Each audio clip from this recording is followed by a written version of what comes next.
Hi, I'm Tom Miggott from Tom Miggott Photography, and as you can see today I'm not alone. I'm with one of my favorite makeup artists around Edinburgh, definitely one of the most creative one that I've ever encountered.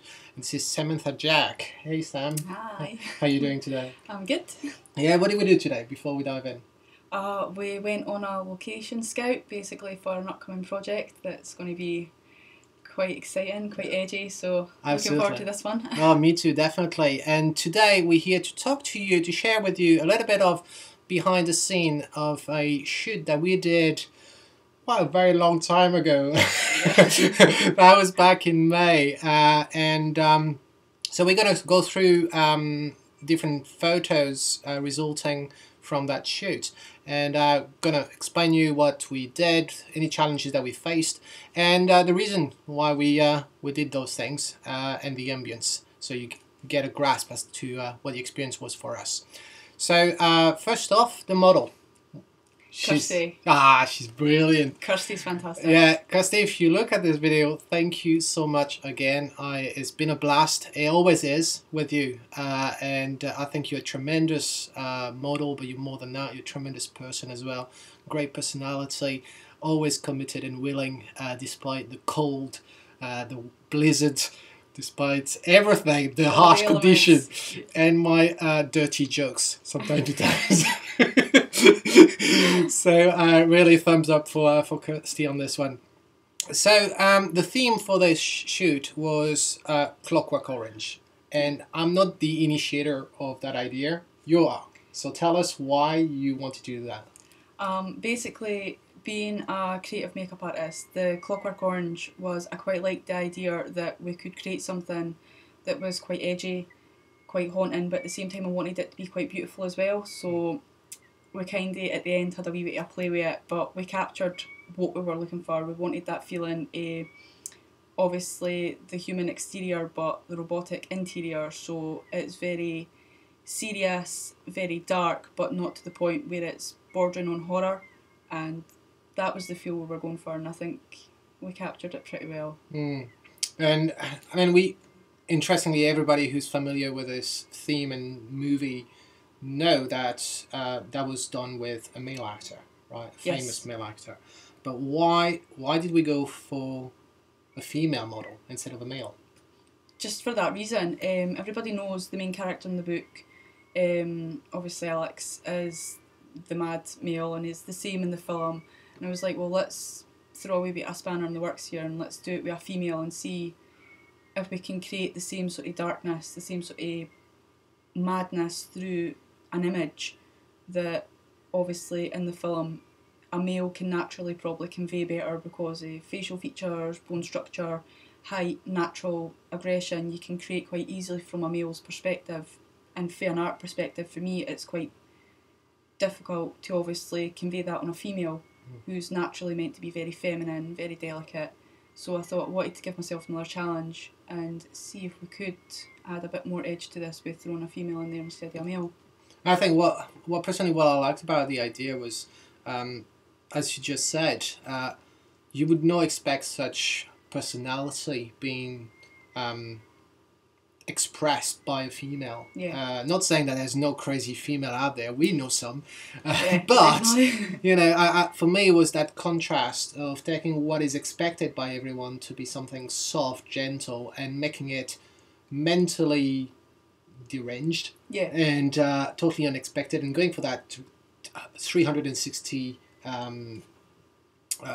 contrast, and I think Kirsty was the right choice for that, because I've done shoot with her in the past, and I've always pulled a genuine beauty and softness and kindness that is conveyed by her personality and a figure, and I think using her that way in a total different scenario was very interesting, and I think for her as well, she'd never seen herself being mad and cruel in a way, and that's crazy. You could actually see, even from the model's perspective, the fact that she's then been given a new challenge, and you can see her growing. You could see her sort of starting out. She was quite reserved, and then she really got into it, and you could totally see her picking up the character, which was great. Yeah. To a point that at the end we ended up with more fashion type of shoot. It was kind of weird to go back to that routine mode of being nice and beautiful. Yeah, just relax, just pose, and she was like, "What?"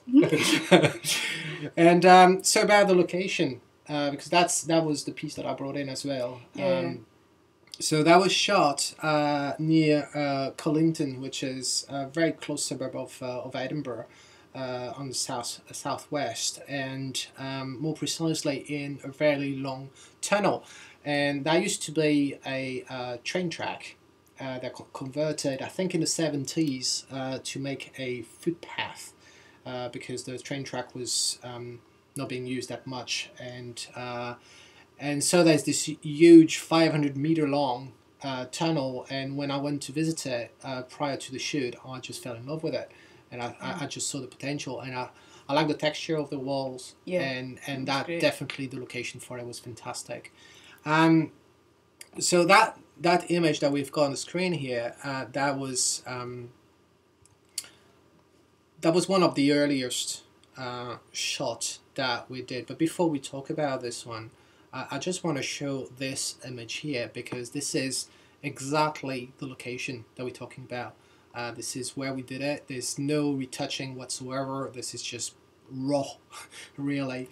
And what we can see is that very orange light throughout the tunnel. And personally, I didn't like it that much, that color, right? It was too warm. It was too warm. And, well, thanks to the white balance, we've been able to convert that into something more artistic. So going back to this one, that was the very first photo of the series that I actually edited. To me, it was one of my favorite one, if not the favorite. I discovered another favorite of mine afterwards, and we'll cover it. But for me, it was a transition in this one. You had brought up, obviously, the infamous bottom eyelash. And to me, in that shot, it was great to see the eyelash being present and also playing with the natural shadow of the hat. And in terms of the expression that she's got on her face, it was not yet mad. We can feel the toughness of the character, but we don't yet see the madness, and this is going to grow through the shoot, right? And what do you think of it, one? I love it. I just the fact that the bowler hat was kind of cut right across the eye, it just adds to the fact you can feel it starting to get edgy. You know, their expression, that it is still that very, almost like that robotic feeling, which was what we wanted. She's very autonomous, and she's obviously inwardly, it's as if she's going to build and go into this character, and just with that menacing one eye, you can see where it's going to lead. So I just think this is a great picture to start with for this shoot. I love it. Yeah, absolutely. So next one we saw this one. And this one it's one of my favorite one, because it's a behind the scene shot. All right, it's not meant to be artistic at all, but it's meant to transpose the ambience that we had on that day. And it was shot fairly late, right? You started doing the makeup at your place, I think it was around 6:30. Yeah, that's right. You initially had a commitment later that evening, which you could not fulfill. We had too much fun. But we started shooting, I think it was around 7:30. So it was pretty dark, or it was getting dark outside. It was certainly getting cold. There was a bit of a draft where we were. Big thumbs up to your man in the picture. Hey, Scott. You've been such a great help. I did not expect you to participate as much as you've been willing to do. And that you definitely pulled your fair share. Yeah, killed his weight. It is one, absolutely. And as you can see, I mean, the light, he's been tremendous with it, really helping me. And we'll see in the other shots as well that he played a massive role in the execution of the shots. So really thumbs up, mate. I really appreciate what you did here. Cheers, Scott. So this is another Another one. And instead of starting, I'm going to let you speak first. What do you think about this one? I love this. Some of these images came about as actually by fluke, because we'd seen Kirsty's shadow, and I was like, oh my god, we both agreed, we're like, this is really cool. Is there any way we can emphasise this shadow? Is there any way we can make it so that you can capture the detail from her but also not lose any of the balance of the shadow? And it just works. I mean, the stance is perfect. She's obviously standing there ready to go. She's almost ready to break out, and our shadow's there behind her ready, backing her up. And I love it. And I love the contrast with the wall as well, the fact you've got the different tones of grey, which is obviously the balance against how white obviously her outfit is. I really like it. Well, it's interesting because you mentioned flukes, but it's something that we didn't plan, and it happened, as you said. Yeah. We saw the shadow casting at the back behind her, and we decided to go this way. Gives us the creative edge that we needed, the impulse. And this was none of the shots that you're going to see today out of this series were actually made in Photoshop per se. I mean, all of them were really achieved in the camera, on location, playing with flashes and everything. There's nothing unreal added later on, right? So the shadow is real. It was there, and it took us actually quite some time to actually position the light exactly the way we wanted. And we're dealing with a live model here, so it's not always easy to actually say to her, well, you got to stay still and keep the pose. Not move. And to me in this one, what I liked about this one, and there's another one as well, is that we were talking about the crazy personality of that character. But I remember, I haven't read the book, but I remember in the movie, no matter how crazy, dangerous, and psychopath the character is, it always had some kind of a camp attitude. Yeah. You know, being elegant. I think that's the weird thing, right? And we're not talking about the dirty biker tattoo all over the place, tough from toes to neck. We're talking about a guy that has a weird personality, but also enjoy being elegant, and the appearance plays a lot. And the fact that he wears a ball hat and his gang wearing the same clothes as well. So the fashion aspect of it is essential to his character, I think. And in that shot, she's not appearing mad. She's appearing beautiful and with an attitude of some sort. And that's what I like about this one as well. And it's this shadow, it's almost the darker edge of that nice, beautiful appearance. But there's the dark side as well. That reminds us of this, I find, a little bit. She loved that cane. Oh, yeah, she did. And this one as well, I think, goes along the line of the previous shot. We still have that shadow, a bit Charlie Chaplin type shadow, the way it's cast, much more than what we had here. That was more going forward, kind of almost investigator. It's almost a different hat, the way the shadow is cast.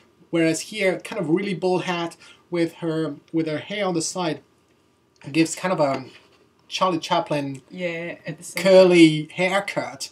The cane obviously reminds that. And as she's standing on the edge of that curb, it almost reminds us as well of dancing in the rain. Like the tight ropes and stuff, and singing in the rain with the I forgot his name. It's not Grace Kelly. No, I'm gonna write it down on the screen if I don't find it. But it's not. It's not Charlton Heston. It's the Austin. Is it not? Something like this. With the umbrella and stuff like that. It's great. That's so brilliant. I know what you mean by the feeling though, with it when he's walking along the curb and he's walking along the edge with it. Yeah, I get that feel as well. And I think on her face something weird is happening. It's like she's getting ready. She's almost uneasy, but it's kind of a creepy side. So Chaplin on the left, being gentle and funny and all, and then her face is literally changing, and leading to what the next shot is going to be a bit more creepy, right? same attitude on this one, Mm-hmm. right? Weirdly enough, that was not meant to be a shot. She's obviously, I was changing lights, and Yeah, that's right. she put her jacket back on.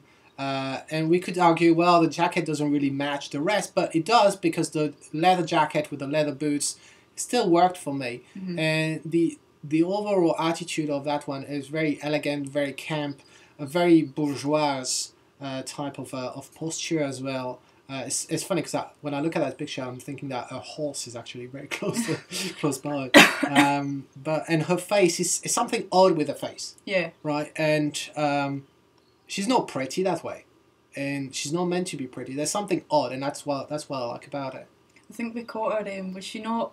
I'm sure she was walking back and forth with a cane. Yeah. And she was swinging the cane, and this And was say, just "Hold totally, it!" yeah, it was just totally nonchalant the way it happened, and she was just like, what? And we're like, stay there. And again, we've got a little bit of shadows cast behind her heels.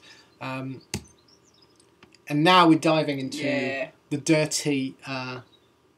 dirtiness of the shoot. What you got to say about this one? Her smirk's fantastic. She's just like, yeah, this is it, here I am. This is her really settled into the character, really sort of grasped this is the transition that you need to make. You need to go from being very elegant and beautiful. You are now demonic to a sense, and you're just out to create total anarchy, but you love it. Like, there's no remorse, and that smirk just conveys every single thing that I asked her to. I love it. I think it's great.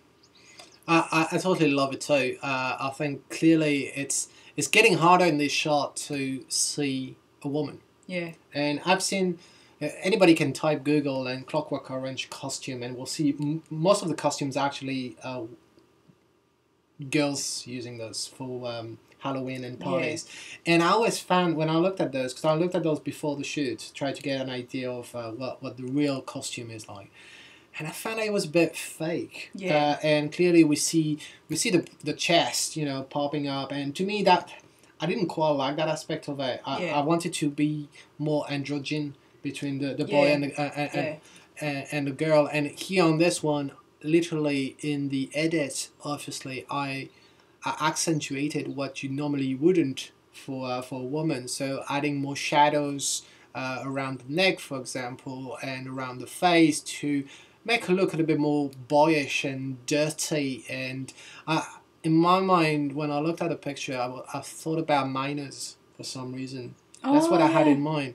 Because of that tunnel and the shirt, and I wanted to really make the shirt a bit dirty and hand dirty, and nothing clean about this shot. And I found the result is really a strong male-ish result rather than a girl wanting to be a boy. Yeah, she definitely needed the masculinity to come through in it, and that's what I tried to explain to her about the shoot. I was like, you're not a female, it's not like a drag thing, you're not a female trying to be a guy, in a sense, like reverse rolled. I was like, take it that you're a guy, like that's your masculinity is totally taking over your femininity, so think as if you were a guy's perspective. That's just the way to take it. And if it wasn't for the hair that we see on the side, which I refused to remove in Photoshop because it was part of her and part of the idea of a girl as well. But if it wasn't for the hair, you could barely tell that it's actually a girl on this photo. Another thing that I had in mind is look at the detail for you guys. Pay attention to details when you're making a shoot, because what was important to me is that little reflection of light on the ribbon on the ball hat. To me, that was important.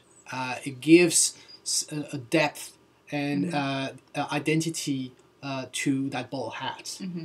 If we didn't have it, it would just be a hat, but we wouldn't be able to tell whether it's a ball hat or if it was another type of hat. And to me, that reminds us that we have this ribbon around. So a tiny detail. So I feel like a rabbit caught in the headlights, right? But something disturbing about this one, the eyelash is phenomenal. And guys, this is not made once again in Photoshop. This is really your work, the eyelash that you put on her on this one. I think it really was challenging as he was moving throughout the shoot. And bottom eyelashes are hard to work with. But I really like this one. This definitely her expression is interesting, right? Yeah, definitely. She's Kirsty was a bit on the back burner with this one, because I think as the characters developed, and she's obviously seen it back from a different perspective, and then seen it especially on a bigger screen, she was like, oh my god, it doesn't look like me. And I think it actually scared her quite a bit, because looking at it like in the camera on the night, it's quite a small screen, it's obviously you're just taking it that it looks good, but then for the actress, well, for the model's point of view, she didn't even recognise herself. So yeah, I think we've definitely went there. She's definitely reached her demonic capacity in this picture. She's like, yeah, I'm pretty much going to go out and murder. She's had enough. I think it's always a bit scary, because like any actor would say, there's always a little part of your own personality, you know, being transposed in whatever character you're trying to convey. And that might be a bit scary as well for her, and not being used to be that type of a harsh, tough, crazy personality. She's a little bit crazy, but in a nice way. But not, she's really mellow. But not that way. So I love it. So this one, I love it. When I saw this photo, I fell in love with it, because guys, the original was this way, right? I played with the colors, but in terms of the light, I didn't change anything. That was exactly it. So I used a grid, a honeycomb grid on my Cobra flash, and just from underneath and going straight for her face. With a long focal length, and I really liked the fact that the light was only on the top part of her head, and the magical aspect of it is the shadow cast by the bald hat, which created some kind of a mask around her eyes, and that's a bonus. I didn't want to go for that. I didn't plan for it. The only thing I wanted was just that light on her top of her face, and getting that angular type of result as well. And I think the light makes the whole shot here worthwhile, right? It's great. It's brilliant. And same again, we have this little reflection at the top of the on the ribbon. So once again, I quite like that. So this is where Scott. Yeah, and he's pyrotechnics.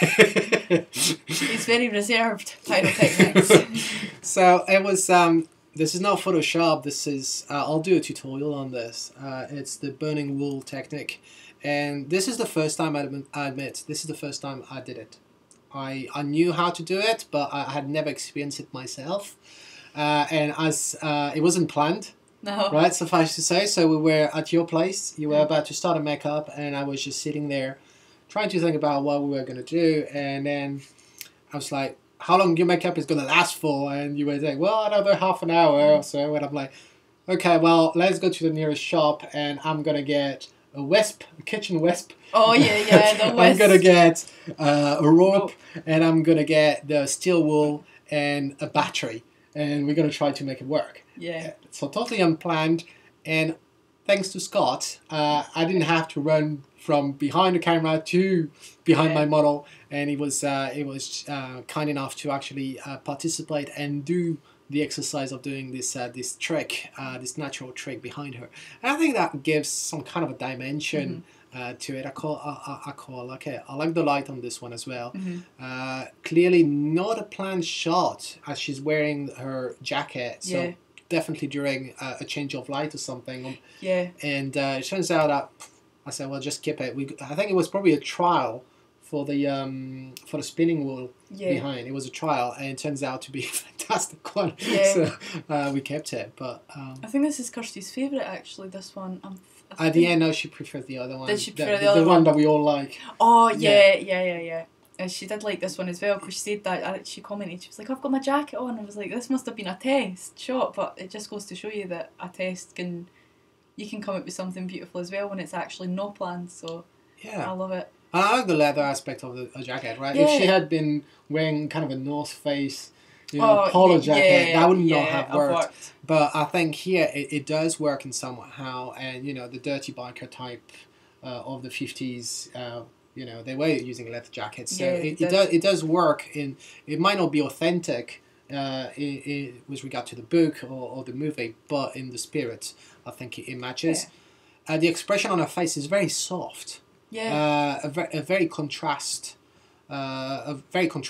in terms of the madness that we were trying to convey. Mm-hmm. It's not shown here, and I think when looking at the whole series, I see it as a personality. Obviously, the whole Clockwork Orange meaning that we discovered fairly late in the process of having that, referring to this robotic behavior, crazy behavior in with regard to Alex's character. And here, when we look at a shoot and the variety of expression throughout the shoot, we can kind of go to the opposite of the real Clockwork Orange meaning, because we can see a graduation, a transition between personality and aspect of the personality, which to me is more interesting, photographically speaking, than having all the photo conveying that crazy madness. You need to show it building gradually, because that's exactly what the story Clockwork Orange is. It starts off with him actually being this demonic, like basically he's meant to be like human on the outside, robotic on the inside, and anarchy is just built into him, and then it shows you him then becoming a normal person in society. So in the book it even shows you that transition. We've kind of sort of went in our own way with it, but we still wanted to show this build up to character rather than just this is the expression and run with it for different poses. We'd rather show that this is a character developing throughout a series. And it might also be in the movie, because that's the only that's the only record I have. But in the movie at the end, when he's going through all the experiment, and he's going back into a human behavior and feelings and emotions, it's almost in a way what we're getting here. The toughness of the location, of the clothing, very typical of that character. But still the face is showing expressions that we hadn't seen before. Being more humanized and it's less clinical. Yes. That's another spinning wool shot. Kind of cabaret in the way. Right? And that reminds me the whole dancey camp attitude type of thing. Kind of jovial, despite the craziness that could be 23 hours a day, and then 1 hour of craziness, cabaret, camp stuff. And done with humour instead of done with sort of that edge. I like the halo behind, created by the rotating wisp. Really like it. That is the killer shot. Yeah, that was it. The umbrella. That was like the umbrella. Like, don't know how was that something Scott made. Was that an accident as well when he was flicking it? The way he moved it and stuff. I remember asking Scott to try, instead of spinning it, try spinning over his head, that's how we actually got that umbrella type. In terms of the light, guys, I've been using softboxes, strip softbox throughout the shoot, and I'll do a video about the softboxes and diffusers in general very soon. But that's what I used here, and once you've watched that video that I'm about to do, you'll understand why I actually used that, and I'll refer to this shot as well. We can really see that I was able to direct the light exactly where I wanted to, and you know, it wasn't a type of. Usually, what we did, we had Kirsty moving around trying to find position, and then we would just say hold there. And then once we were happy with the position, then positioning the light accordingly to really get what we wanted to get. And here, to me, the most important thing at the end, what is really identifying the character physically, is the eye, right? And the eyelash. That's the trademark of that movie. Yeah, definitely. And that book. And I think the light really is bang on this one. Totally love it. Fantastic. This was Kirsty's favourite. I forgot, because I was like, she liked that one at first until we seen this one, and then she was like, oh no, this I love this one. And it's still got that, it's got the edge to it as well, our mouth. And the mouth, I mean, it's just it's something tough on it. It's really weird. I love it. So that's just to show you what the ambience God. was. So it was cold. It was very cold. You can tell As you soon were as I in my waiting. parka, I was like dressed for winter, pure kirsty. But She tripped through. laughs throughout. So really good ambience. Totally loved it. And that's Scott. Scott and the Wisp. So you guys can see that it wasn't Photoshop. It was really the utensil that we had, and it. very rustic with a piece of rope I went to get from home I base. And loved it. I did. I totally loved it. So that's all right. That's a total different range, right? Yep. Um, And then we moved on. It was, I think, they in order. So we did that one right at the end. Yeah. Actually, probably before the last shot, because I still see some wool inside the wisp. That was probably before the last shot. Yeah. And then I was like, okay, let's. I think what happened during the shoot, and that's how I operate. At the beginning, you need to warm up a bit like a diesel engine. Yeah. Then you in it, right? You're producing, and then it comes to a point where it's like when you stay up all night, and by the little morning, when just before you should go to bed, suddenly you get this adrenaline popping up, Yeah, you get and the rush. you that rush, and you become so high, and that's when you start acting crazy and talking shit and having fun, really. And I was like, no, come on, we gotta do something. So we pulled the eyelash, which was by the end kind of dropping a little bit. Yeah, I was like, get rid of this. And I was like, Kirsty, I need to do something. So let's go against the wall. Let's use that texture. And there were a lot of graffitis on the walls, and I wanted to use that, doing kind of an urban fashion mini shoot with her, and I think she just pulled it off. I mean, it's definitely in the backyard, right? Yeah.